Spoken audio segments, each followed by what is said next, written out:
First and Last Things. Book the Third of General Conduct by H. G. Wells.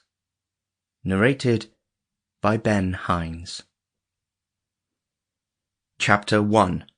Conduct follows from belief. I hold that the broad direction of conduct follows necessarily from belief. The believer does not require rewards and punishments to direct him to the right. Motive and idea are not so separable. To believe truly is to want to do right. To get salvation is to be unified by a comprehending idea of a purpose and by a ruling motive. The believer wants to do right. He naturally and necessarily seeks to do right. If he fails to do right, if he finds he has done wrong instead of right, he is not greatly distressed or terrified. He naturally and cheerfully does his best to correct his error. He can be damned only by the fading and loss of his belief, and naturally he recurs to and refreshes his belief. I write in phrases that the evangelical Christianity of my childhood made familiar to me, because they are the most expressive phrases I have ever met for the psychological facts with which I am dealing.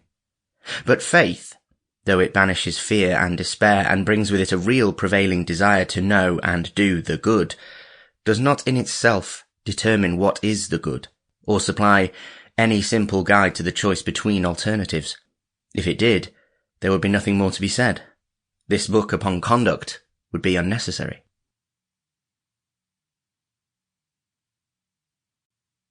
Book 3, Chapter 2. What is good? It seems to me one of the heedless errors of those who deal in philosophy to suppose all things that have simple names or unified effects are in their nature simple, and may be discovered and isolated as a sort of essence by analysis.